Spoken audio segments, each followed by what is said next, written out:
Hey there, this is Maria from English Without Fear. Today I'm going to talk to you about my progress in Spanish with speaking and how I am fighting discouragement. So maybe you can identify either with your own experience in acquiring a second language or with the speaking ability of your students. English Without Fear, where you can learn to speak English naturally through listening to stories. It is not quite 2 years, 22 months since I started working on Spanish, and I have about 1,100 hours of input. Every day I write down how much time I spend listening to Spanish podcasts, how much time I spend reading. I read my Bible in the morning in Spanish, and I'm reading a novel, and how much time I spend watching some YouTube videos. And then the time I do spend interacting either by texting in Spanish or now speaking in Spanish with someone. What is new for an activity is I have started an intercambio, a conversational exchange with a local Mexican gal. Terry is married to an American and has been here in Huntsville for 8 years. So her English is pretty good, but she's interested in working on her English. So we agreed to meet by video, Zoom, and we've tried Facebook video, Messenger video. And the first time we met last week, I modeled for her how I thought this should go. I don't believe in correcting errors. Correcting errors don't help me when somebody corrects my Spanish. It's the communicating back and forth. So we started first in English. I said, tell me where you grew up, what your family is like, tell me about going to school, what you studied, that kind of thing. And as she was telling me in her English, which is now 8 years old, I would feed back to her, so you spent 3 years in middle school in Mexico and then went to high school and you liked drama, so you did a lot with drama. Is that what you're saying?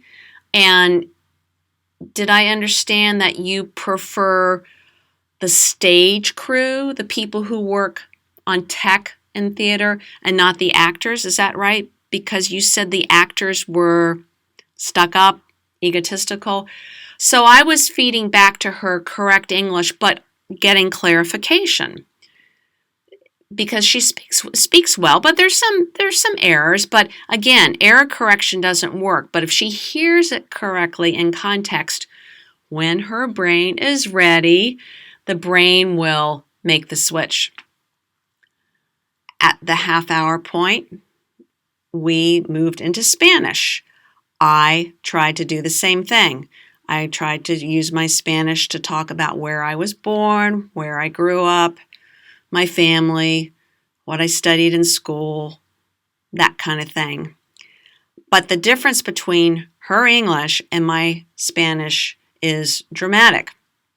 I felt like my Spanish was halting. Lots of pauses, had to think. And that was discouraging, but I know better. I only have 1,100 hours, 22 months. Terry has 8 years in America, and we're not even talking about what she did in Mexican school as a child. I know from my own sons that by the time each was 4 years old, each had about 14,000 hours of mommy talk. That is interacting with family, friends, daycare, grandparents, mom and dad, cartoons, all that, listening with understanding. Language emerges. It is a natural process. I should not be impatient. But I am. I have no reason to be discouraged. My Spanish is exactly where it should be given the number of hours I have spent listening, reading, trying to understand. It's just that I want to be fluent.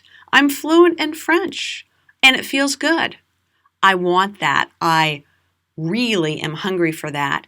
But you can't rush the brain. I can't rush the process.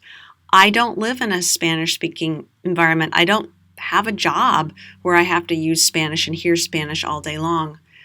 So I can spend about 3 hours a day, Monday through Friday, given everything else I do in my life.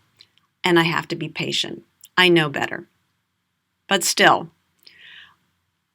I want to speak really well. In the meantime, Terry and I are going to continue this twice a week. And I continue to write texts. I continue to use my Spanish if I run into somebody. And once this quarantine order is done and we're back to normal, one of my volunteer jobs, sometimes I run into Spanish-speaking women at the Pregnancy Resource Center and I get to use my Spanish. But until then, I am going to practice patience. I'm going to practice what I preach. And I will continue to help people acquire English naturally through storytelling. So what about you?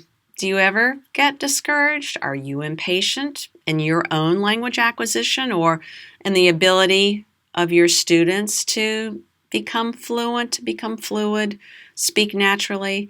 Remember, it's just a matter of hours, and we cannot rush the process. Well, that's a report of where I am with Spanish, and I hope it gives you some perspective. Thanks for listening. Talk to you next time. Thanks for watching. For questions or comments, here's my email